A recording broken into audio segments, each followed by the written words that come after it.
Hi student, आप सभी के हमारे चैनल के नए वीडियो पर स्वागत है। तो आज के वीडियो में हम लोग बात करेंगे यूपी पॉलिटेक्निक एंट्रेंस एग्ज़ाम 2023 के बारे में। जो आज आपका लेसन 4 है और आज हम लोग उसको पढ़ेंगे। आज उसको हम लोग रिवीजन करेंगे। तो लेसन 4 की जितनी भी थ्योरियाँ हैं, थ्योरियों के सबसे पहले हम लोग थ्योरियों को पढ़ेंगे। उसके बाद जो उसका चैप्टर है उस चैप्टर को रिवीजन करेंगे। तो सबसे पहले चलिए थ्योरी को स्टार्ट करते हैं। थ्योरी में देखा जाता है कौन कौन से थ्योरी इंपॉर्टेंट है, क्योंकि अगर आप थ्योरी पढ़े रहेंगे तभी जो प्रश्न अभ्यास है उसको हल कर पाएंगे। क्योंकि थ्योरी में ही जितने होते हैं आपके क्वेश्चन छुपे रहते हैं। क्वेश्चन और आंसर, आपका जो क्वेश्चन और आंसर रहता है वो थ्योरी में ही छुपा रहता है, अदर में नहीं रहेगा। वो थ्योरी में ही छुपा रहेगा और कहीं नहीं रहेगा। तो आपको सबसे पहले थ्योरी को देख लेना है। चलिए तो हम लोग थ्योरी को स्टार्ट करते हैं। देखिए जो लेसन 4 है उसका नाम है परमाणु की संरचना।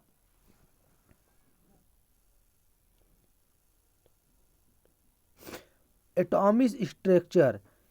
तो देखिए परमाणु की संरचना जो है स्ट्रक्चर ऑफ द एटॉम। तो देखिए परमाणु की संरचना सबसे पहले देखिए स्पॉट में आपको जितने भी मिलेंगे परमाणु मिलेगा। आपको मैं बता दूं, इलेक्ट्रॉन मिलेगा, प्रोटॉन मिलेगा, न्यूट्रॉन मिलेगा और आपको डाल्टन का नियम भी मिलेगा। इस चैप्टर में आपको देखना है कि इसमें कौन कौन सा मिलता है। तो आपको इसमें डाल्टन का नियम भी मिलेगा और अब इसमें मिलेगा एनोड का नियम मिलेगा, कैथोड का नियम मिलेगा।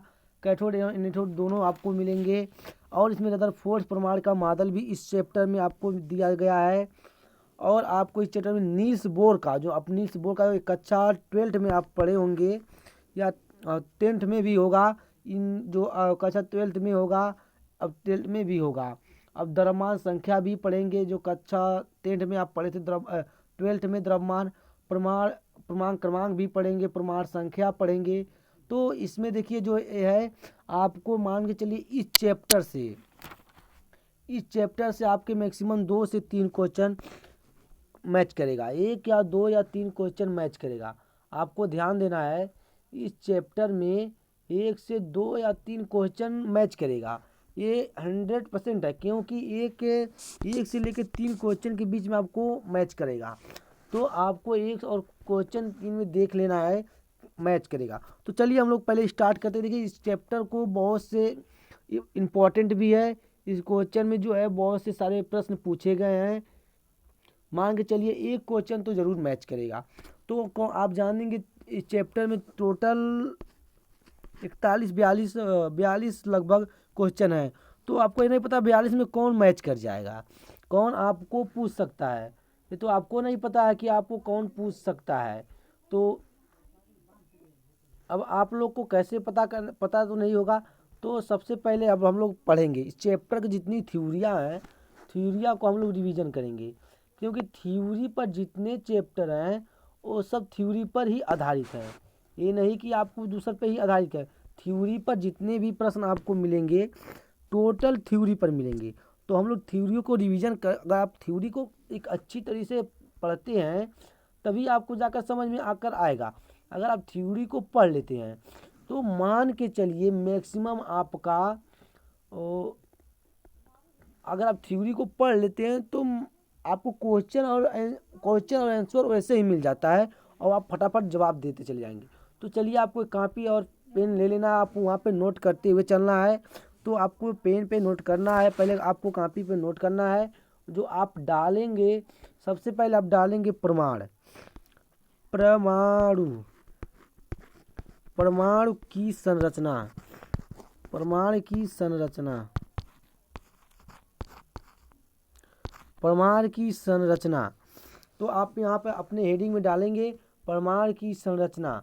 जैसे परमाणु की संरचना हेडिंग आप डालते हैं तो अब आपको यहाँ पे लिखना है कि परमाणु की संरचना का प्रमुख कुछ प्रकार है, कुछ इस प्रकार है। तो कौन सा प्रकार आपको पता ही नहीं है। तो देखिए अब आपको ले चलते हैं। परमाणु के केंद्र में एक नाभिक होता है।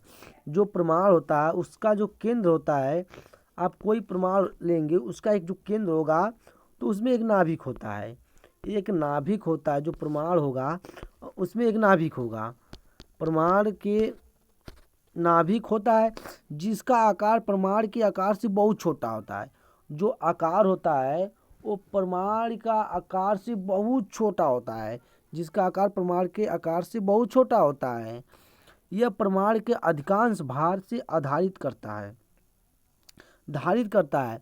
देखिए आपको यहाँ पर है, यह परमाणु की अधिकांश भार के धारित करता है। धारित का मतलब आप समझते हैं क्या करता है, जो उसका भार रहता है उससे मिलता जुलता रहता है। धारित मतलब उस रूप को अपने स्वयं ले लेता है, तो आपको उस रूप को ये ले लेता है। तो देखिए अब आपको यहाँ से हो गया, नाभिक पर विद्युत धन आवेश होता है। जो नाभिक पर होता है उस पर विद्युत धन आवेश होता है। जो विद्युत धन आवेश होता है, आपको इसको ध्यान देना है कि उस पर विद्युत धन आवेश होता है, उस पर विद्युत धन आवेश होता है, इस बात को आपको ध्यान देना है। तो देखिए यहाँ पर होता है ये, तथा यह ऋणावेशित कणों अर्थात इलेक्ट्रॉनों से घिरा होता है। अब आपको बता दें, ये इलेक्ट्रॉन होता है, एक तरह का जो इसका नाभिक है, मान लीजिए आप इस तरह का बना लीजिए,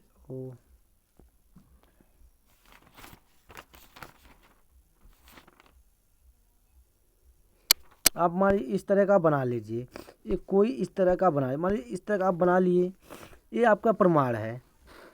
अब इस पर नाभिक भी बना लेते हो, ये चारों तरफ जो होता है ये ऋण आवेशित होता है, धनावेशित नहीं होता है, ऋण आवेशित होता है। यह ऋण आवेशित इलेक्ट्रॉनों से घिरा होता है। ये मान लीजिए इलेक्ट्रॉन है, ये इलेक्ट्रॉन है, ऐसे इलेक्ट्रॉन ले लीजिए, ये इलेक्ट्रॉन हो गया, ये इलेक्ट्रॉन सारा इलेक्ट्रॉन है, इसके बाहर सारा इलेक्ट्रॉन है। अब इसमें ये ऋण आवेश होता है, ऋण माइनस, जो ऋण होता है माइनस होता है, ये ऋण आवेश से घिरा होता है। जो इसका ऋण आवेश होता है ये इससे घिरा होता है। तो इस तरह का होता है। वाहक इलेक्ट्रॉनों द्वारा परमाणु का व्यास निर्धारित, जो इसका वाह होता है इसका व्यास निर्धारित होता है। अब देखिए अब आता है आपका डाल्टन का परमाणुवाद। आपको डाल्टन का परमाणुवाद जो आता है, यह नियम डाल्टन का परमाणुवाद। अब आपको बताएं, जो डाल्टन का परमाणुवाद होता है ये आपका अच्छा 12 में पढ़े होंगे कि डाल्टन का परमाणुवाद नियम। तो आप अगर पढ़े होंगे तो आपको याद होगा, नहीं पढ़े होंगे तो नहीं याद होगा। आपको इस बात को ध्यान देना है। तो अगर जो भी स्टूडेंट इन सारी चीज़ों को, कंसेप्ट को दूर किया होगा, पढ़ा होगा अच्छी तरीके से कक्षा 10 और 12, तो उसे पता होगा। और जो लोग पढ़े ही नहीं है तो उसको नहीं पता होगा। आपको पता है, इस बात का ध्यान देना है। तो चलिए हम लोग ज़्यादा नहीं स्टार्ट करते हैं, देखा जाता है। तो आपको एक कॉपी कलम पे नोट करते हुए चलना। देखिए आपको लिखना है इस तरह का, आपको एक स्टार बना लेना, महत्वपूर्ण तत्व लिख लेना है, या इस तरह का कुछ बना लेना था स्टार। तो अब हम इसके नियमों को पढ़ते हैं। देखिए तत्व अनेक सूक्ष्मतम कणों से मिलकर बना होता है, जिसे परमाणु एटॉम कहते हैं। जो इसका तत्व होता है, मैं हम बता दूं, जो इसका तत्व होता है सूक्ष्मतम कणों से मिलकर बना होता है। अब आपको पूछेंगे कि परमाणु किसे कहते हैं, तो आप लिखेंगे, आप पहले लिखेंगे परमाणु। देखिए आपको लिखना है परमाणु, अब लिखेंगे परमाणु का इंग्लिश होता है एटॉम, एटॉम होता है। तो अब एटॉम किसे कहते हैं आपको यहाँ पर नोट करना है। तो देखिए जैसे आपको नोट करना है परमाणु किसे कहते हैं, तो तत्व के अनेक सूक्ष्मतम कणों से मिलकर बना होता है।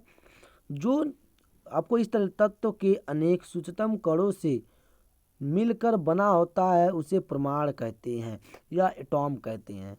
तो आपके यहाँ पे कंसेप्ट दूर होगा। अब आपको यहाँ पे दूसरा इस तरह का हेडिंग डाल के लिखना है,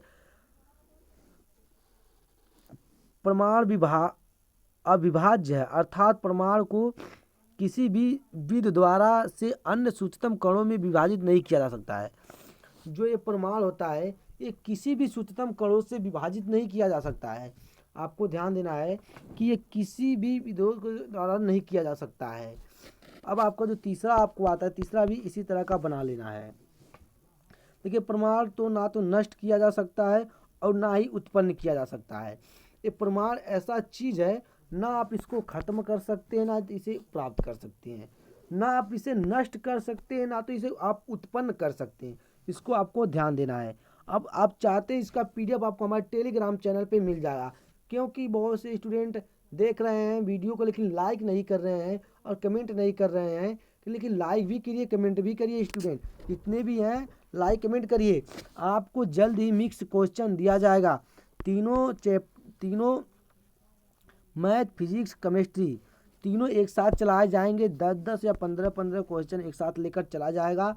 और आपको किसी दिन ऐसा भी आ जाएगा कि आपको 3-3 घंटे का क्लास चलेगा और आपको जल्दी ही पूरा करा दे, क्योंकि आपको स्टार्ट इसलिए कर दिया गया है क्योंकि आपकी जो पहले ये है इसको कंसेप्ट को दूर कर दिया जाए, उसके बाद हम लोग तीनों साथ में लेकर चलेंगे। केमिस्ट्री को ही पहले हम लोग ले चलते हैं। तो एक तत्व तो अब देखना है, एक ही तत्व परमाणु आकार द्रव्य तथा उनके अन्य गुण एक दूसरे से समान आइडिनेशनल होते हैं। आपको देख लेना है। अब आपको विभिन्न तत्वों के परमाणु आकार द्रव्यमान तथा अन्य भी गुणों में एक दूसरे से भिन्न होता है। जो परमाणु होता है ये भी एक दूसरे वर्गों से भिन्न होता है। रासायनिक परिवर्तन में परमाणु अपनी निजी सत्ता बनाए रखता है। जो रासायनिक परिवर्तनों में परमाणु अपना जो निजी सत्ता हमेशा बनाए रखता है। आपको इसको ध्यान देना है। 2 या अधिक तत्वों के परमाणु सरल गुणित अनुपात, आपको मैं जब पिछला चैप्टर पढ़ा था तो मैंने उसमें आपको गुणित अनुपात का नियम बताया था। देखिए गुणित अर्थात 1 संबंधी 1, 1 संबंधी 2, 2 संबंधी 3 यदि में संयुक्त होकर युग्म परमाणु जो अब अणु कहलाते हैं बनते हैं, इसमें होता है। देखिए आपको इसमें से भी पूछे जाएंगे। अब डाल्टन में परमाणुवाद के आधार पर किसी भी तत्व का वह छोटा सा छोटा विभाज्य कण जो उसकी रासायनिक अभिक्रिया में भाग ले सकता है वो परमाणु कहलाता। अब आपको इसमें देखिए इसमें से क्वेश्चन भी बने, देखिए जितने बताए हैं आपको इसमें से क्वेश्चन बन कर आएगा। जब मैं थ्योरी ख़त्म करके ले चलूँगा आपको उस पर, तो आपको मैं बताऊँगा। तो देखिए यहाँ पर डाल्टन के परमाणुवाद पर आधारित किसी भी तत्व का छोटा सा छोटा कण अविभाज्य कण जो उसकी रासायनिक अभिक्रिया में भाग लेता है परमाणु कहलाता है। अब पूछे देगा आपका क्वेश्चन, ऐसा किसका छोटा सा छोटा अविभाज्य कण रासायनिक अभिक्रिया में भाग लेता है। देखिए आपको एक क्वेश्चन बन जाएगा, आपको यहाँ से क्वेश्चन उठा लेगा। अब मैं आपको बता दे रहा हूँ, यहाँ से एक आपको क्वेश्चन उठा लेगा।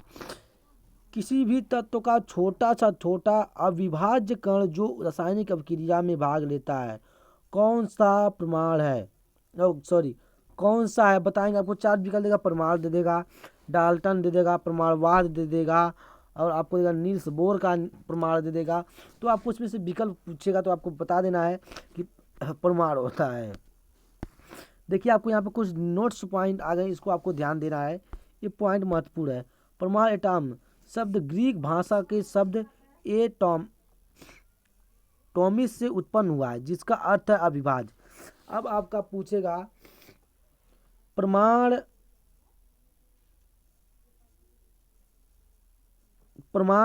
देखिए अब क्वेश्चन यहाँ से बन रहा है, परमाणु शब्द किस भाषा से उत्पन्न होता है। अब आपके यहाँ से क्वेश्चन बनेगा, देखिएगा मैं बताऊंगा परमाणु शब्द किस भाषा से उत्पन्न होता है, ग्रीक भाषा से। और उसका अर्थ क्या, ये भी पूछेगा कि परमाणु का अर्थ क्या है। परमाणु का अर्थ क्या, अविभाज्य है। अविभाज्य परमाणु का अर्थ अविभाज्य है। आपको इसी में से 2 क्वेश्चन बन गया, आपका दो क्वेश्चन इसी में से बन गया, आपको ध्यान देना है। अब आपके सामने जो आता है देखिएगा, आधुनिक परमाणुवाद,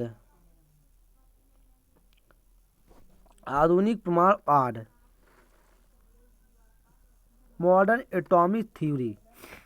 देखिए परमाणु, अब आपको इसमें परमाणु जो चैप्टर है, इस परमाणु में आपको चैप्टर में जो आप मैं बताया 12th में आप पढ़े होंगे, जब आप 12th में समझोगे तो यहाँ पे भी आपको थ्योरी समझ में आ जाएगी। तो अब आपको यहाँ पे ध्यान देना है, परमाणु अविभाज्य नहीं है बल्कि यह इलेक्ट्रॉन, प्रोटॉन तथा न्यूट्रॉन आदि मूल कणों से बना होता है। अब आपको परमाणुवाद इलेक्ट्रॉन, प्रोटॉन और न्यूट्रॉन के आदि मूल कणों से मिलकर, अब मान लीजिए न्यूट्रॉन भी है, देखिए न्यूट्रॉन,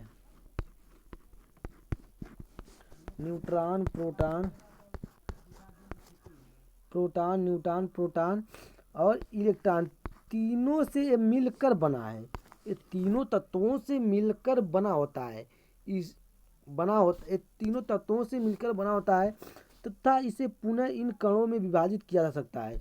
अब मान लीजिए इसे तीनों को मिलाकर बना लेते हैं, कोई अदर तत्व बना लेते हैं, कोई दूसरा कण बना लेते हैं। जैसे आप यहाँ से कोई दूसरा कण बना लीजिए। आप कोई दूसरा जब कण बना लेते हैं तो इसे भी फिर इसके पुनः अवस्था में आप ला सकते हैं कि नहीं ला सकते, ला सकते हैं। देखिए एक ही तत्व परमाणु के विभिन्न द्रव्यमानों के भी हो सकते हैं। ऐसे परमाणुओं में समस्थानिक का, ऐसे परमाणुओं को समस्थानिक पूछेगा, ऐसे कौन सा परमाणु समस्थानिक कहा जाता है?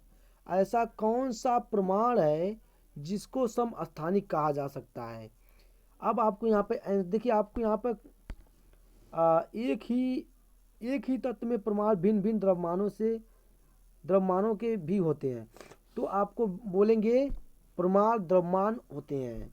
अब यहाँ पे इन तत्वों को परमाणु क्रमांक समान होते हैं। उदाहरण के लिए हाइड्रोजन में 3 समस्थानिक प्रोटियम और डाइट्रोनियम तथा टाइटेनियम है, जिनका परमाणु भार क्रमशः 1 व 2 तथा 3 हैं। तो आपको यहाँ पर 1 और 3 जैसे कि आप देख लिए हैं, 1 और 3 हैं, इस तरह सा होता है। तो देखिए आपको यहाँ पे सारे महत्वपूर्ण उतने नहीं है। अब आपको आते हैं परमाणु भार के मूल कण। तो आपको यहाँ पर परमाणु भार के मूल कण देखिए, आपको ये बहुत ही महत्वपूर्ण है। ये तीनों आपके लिए बहुत महत्वपूर्ण है, जो तीनों है बहुत ज़्यादा महत्वपूर्ण है। देखिए परमाणु इलेक्ट्रॉन, प्रोटॉन और न्यूट्रॉन से मिलकर बना होता है। जो परमाणु होता है ये तीनों का अंग है। परमाणु के जो मूल कण होते हैं, परमाणु आपका जो होता है वो देखिए न्यूट्रॉन, इलेक्ट्रॉन और प्रोटॉन। इलेक्ट्रॉन, न्यूट्रॉन, प्रोटॉन तीनों से मिलकर बना होता है। अब जो इसका प्रमुख कण है वो इलेक्ट्रॉन है। इलेक्ट्रॉन किसे कहते हैं ये भी पूछेगा आपको। इलेक्ट्रॉन किसे कहते हैं? यह परमाणु का अत्यधिक छोटा कण है जिसे इलेक्ट्रॉन कहते हैं। यह परमाणु का अत्यधिक छोटा कण होता है, इसे इलेक्ट्रॉन कहते हैं। आप यहाँ पर हो गया ना। अब आपको यहाँ पे मिल रहा है इलेक्ट्रॉन की खोज किसने की थी, तो आपको जवाब देना है। यहाँ पे क्वेश्चन मिलेगा। देखिए इलेक्ट्रॉन की खोज जे थॉमसन ने की थी, सन 1897 ईस्वी में की थी। इसका कण 1.6 × 10⁻19 कूलम ऋण आवेशित, अर्थात 1 इकाई ऋण आवेशित होता है। अब देखिए ऋण आवेशित इसका प्रमाण हाइड्रोजन के भार का 1/1837वां भाग, जो अर्थात 1.1 × 10⁻31 किलोग्राम होता है। तो देखिए अब आपके यहाँ से 2 क्वेश्चन बनेगा। पहला जो क्वेश्चन होगा वो बनेगा कि इलेक्ट्रॉन की खोज किसने की थी। इलेक्ट्रॉन की खोज किसने की थी, तो आपने बताएंगे कि इलेक्ट्रॉन की खोज किसने की थी। तो आपको बताना है इलेक्ट्रॉन की खोज किसने की थी। तो देखिए मैं आपको बताएं, इलेक्ट्रॉन की खोज जे थॉमसन ने की थी। ये पहला प्रश्न आपका बनेगा। इसमें से आपका इसमें 2 चैप्टर बनेगा, 3 क्वेश्चन बनेगा। पहला जो बनेगा कि इलेक्ट्रॉन की खोज किसने की थी, जे थॉमसन ने की थी। इलेक्ट्रॉन की खोज किस सन में की गई, 1897 सन में की गई। इलेक्ट्रॉन का परमाणु भार कितना होता है, 1 इलेक्ट्रॉन बराबर कितना होता है, आपको इसको बताना है। तो देखिए 1 इलेक्ट्रॉन बराबर होता है 1.6 × 10⁻19 कूलम ऋण आवेशित होता है। और इलेक्ट्रॉन को किससे प्रदर्शित करते हैं, ई से प्रदर्शित करते हैं। इलेक्ट्रॉन को ई से प्रदर्शित कर, उस पर चार्ज माइनस होता है। तो आपको यहाँ पर देख लेना इस तरह से। अब आपको यहाँ पर आता है प्रोटॉन। अब इसमें से आपको भी 2 क्वेश्चन बनेगा। पहला बनेगा प्रोटॉन किससे कहते हैं। अब उसका दे देगा कि यह परमाणु का अति सूक्ष्म धनावेशित कण है। यह परमाणु का अति सूक्ष्म धनावेशित कण है, इससे पूछेगा कि परमाणु का अर्ध सूक्ष्म धनात्मक किसे कहते हैं। तो आपको यहाँ पे 2 विकल्प देगा, 4 विकल्प दिएगा, उसमें दे देगा न्यूट्रॉन, न्यूट्रॉन, प्रोटॉन और उसमें दे देगा परमाणु भी देगा। तो आपको बताएंगे कि प्रोटॉन का होता है। अब देखिए आपको यहाँ पे इसका जो आता है, इस कण पर एक इकाई 1.6 × 10⁻19 कूलाम धना आवेशित होता है। इसकी खोज रदरफोर्ड द्वारा 1919 ईस्वी में की गई। इसका भार हाइड्रोजन के लगभग बराबर होता है।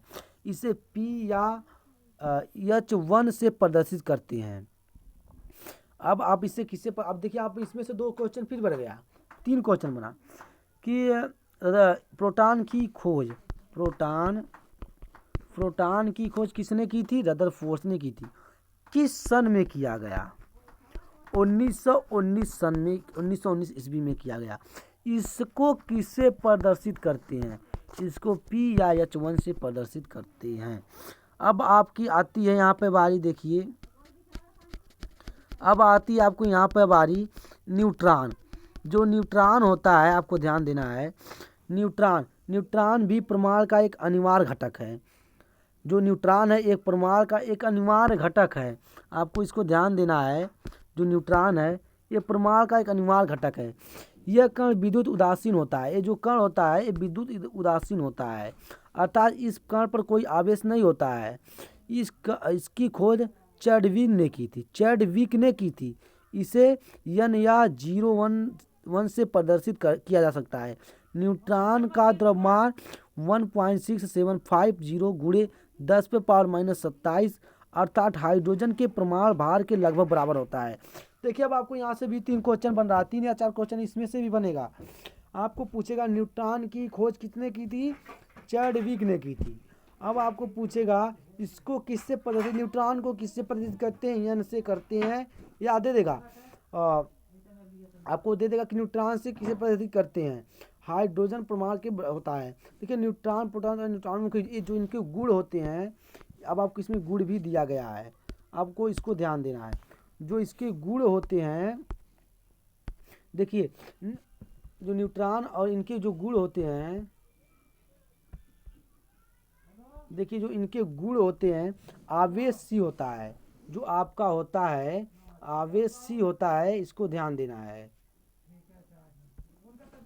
आपको इनको आवेश सी होता है। आवेश संख्या अनपेक्षिक होता है। भार 1 पॉइंट इतना होता है, आपको इसको नोट कर लेना है। आप जैसे इसे नोट कर लेंगे तो आपको सारी चीज़ें पता चल जाएगी। तो अब देखिए आप आते हैं, अब इधर आपको जो आता है मिल जाता है। देखिए मैं आपको जो मेन नियम है मैं आपको उसी को बता रहा हूँ, अदर नियम को नहीं बता रहा हूँ, जो बहुत महत्वपूर्ण आपके लिए है और आपको उसको रिवीजन करते चल लेना है। ये नहीं कि आपको रिवीजन करा दी, आपको जो महत्वपूर्ण मैं उसी को बता दे रहा हूँ और दूसरे को नहीं बता रहा हूँ। उसको आपको कैथोड तथा एनोड किरण, कैथोड एनोड किरण, इससे भी आपको कुछ क्वेश्चन बनते हैं। अब आपको इसमें देखना है। देखिए आपको यहाँ पर है विसर्जन नलिका में कम दाब पर वैद्युत कुचालक, इसको छोड़ दीजिए, इससे नहीं उतना मतलब है, अब इसको इतना छोड़ दीजिए। अब कैथोड के कुछ गुण हैं, इनके जो गुण के नियम है आपको इसको पढ़ना है, आपको इसको पढ़ लेना है। तो देखिए अब इसमें आता है ये कीड़े सीधे पथ पर गमन करती हैं। ये तो सारी चीज़ें आपको नोट कर लेना है जो इसमें मिला है। जो महत्वपूर्ण है मैं आपको उसी को बता रहा हूँ, ज़्यादा दूसरे कॉन्सेप्ट को नहीं बता रहा हूँ। तो जो महत्वपूर्ण है उसी को बताया जाएगा। अब देखिए इलेक्ट्रोड कीड़े आते हैं, आपको इसको भी रिवीजन कर लेना है। ये आपको उतना महत्वपूर्ण नहीं है, बस इसमें से 1-2 चैप्टर बनेगा। आप पढ़े रहेंगे तो आप जब आएगा तो मैं आपको बता दूंगा। तो आपको इस तरह से देख लेना है। अब इलेक्ट्रोड के कुछ गुण है, इस गुण को भी पढ़ लेना है, कौन कौन से उसके महत्वपूर्ण गुण हैं, तो आपको इसको पढ़ लेना है। अब आते रदरफोर्ड के नाभिकीय प्रमाण। ये जो रदरफोर्ड हैं, अब ये नाभिकीय जो आते हैं, देखिए ये पूछेगा रदरफोर्ड, मैं आपको बताया ना कि रदरफोर्ड, आपको मैं बताया कि जो उनका प्रोटॉन की खोज किसने की थी? रदरफोर्ड ने की थी। अब देखिए यहाँ पे आता है 1991 ईस्वी में रदरफोर्ड ने सोने की पतली पन्नी पर एक अल्फा किरणों का जो अल्फा किरण होता है बौछार करके प्राप्त प्रमाणों से विभिन्न निष्कर्ष निकाले। अब आपको ध्यान देखिए, कोई 1911 ईस्वी में रदरफोर्ड ने सोने की पतली पन्नी पर एक अल्फा कण का बौछार करके, जो अल्फा कण था उसका बौछार करके इसका इन्होंने बौछार करके उन्होंने एक प्रमाण का निष्कर्ष निकाले। अब आपको देखना है प्रमाण का जो निष्कर्ष इन्होंने निकाला,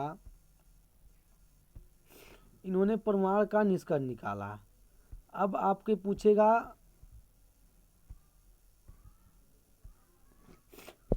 देखिए अधिकांश अल्फा कण धातु में पन्नी से बेध कर सीधे निकल जाते हैं, जिसे निष्कर्ष निकालता है कि प्रमाण का अधिकांश भाग रिक्त होता है। जो ये प्रमाण होता है इसका भाग अधिकांश रिक्त होता है। तो ये जो प्रमाण आपको पता कि इसका अधिकांश जो भाग होता है वो, तो आप देखिए अब आता है यहाँ पे देखिए कुछ अल्फा कण प्रसंस्कृत होकर मूल पथ से विभिन्न कणों में बनते हैं हुए विचलित हो जाते हैं, जिससे यह निष्कर्ष निकलता है कि प्रमाण के केंद्र पर कोई धनावेशित वस्तु स्थिर है। अब आपको इससे पता चलता है कि प्रमाण पे कोई धनावेशित वस्तु स्थिर है। एक ही नहीं पता चलता, आपको पता चलता है।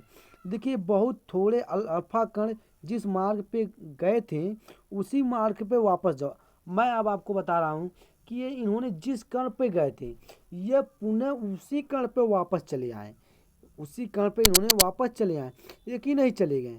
आप देखिए वापस लौटे आए, आपको यहाँ पे ध्यान देना कि वापस लौटे आए। जब इन्होंने वापस लौट आए उसी मार्ग में वापस लौट आए, जिससे आप निष्कर्ष निकालता है, जिसका निष्कर्ष निकलता है प्रमाण का समस्त धन आवेशित एक अति सूक्ष्म आयतन से केंद्रित रहता है। यह धनावेशित भाग को रदरफोर्ड के नाभिक नाम दिया गया। जो इसका नाम था, इसका रदरफोर्ड का नाभिक नाम दिया गया। एक ही नहीं, आपको कोई दूसरा नाम दिया, रदरफोर्ड का नाभिक नाम दिया गया। उपरोक्त प्रमाण के आधार पर रदरफोर्ड ने प्रमाण मॉडल दिया। रदरफोर्ड ने उन्होंने एक प्रमाण मॉडल दिया, प्रमाण मॉडल दिया जिसके अनुसार प्रमाण के मध्य धनावेशित नाभिक होता है, जिसे चारों ओर बंद कक्षाओं में इलेक्ट्रॉन घूमते हैं। उसे कक्षा में चारों ओर बंद किया जा सकता है और इलेक्ट्रॉन घूमते रहते हैं, इलेक्ट्रॉन घूमते रहते हैं, इलेक्ट्रॉन घूमते रहते हैं, एक ही नहीं घूमते हैं, इलेक्ट्रॉन आपको घूमते मिलते और मिलते रहते भी हैं। ऐसी बात है कि नहीं रहते हैं। तो आपको इस तरह लेना। देखिए रदरफोर्ड का प्रमाण मॉडल की कमियां, ये आपको कल के वीडियो में मिलेंगे, क्योंकि इतना ही बहुत है। आप पढ़िए और इस सारे नोट को बना लीजिए और आपको इसको नोट करते हुए चलना है, एक ही नहीं नोट करके नहीं चलना है, आपको नोट करते हुए चलना है। बस इतना वीडियो में, तब तक के लिए गुड बाय। अगले वीडियो मिलते हैं अच्छे वीडियो के।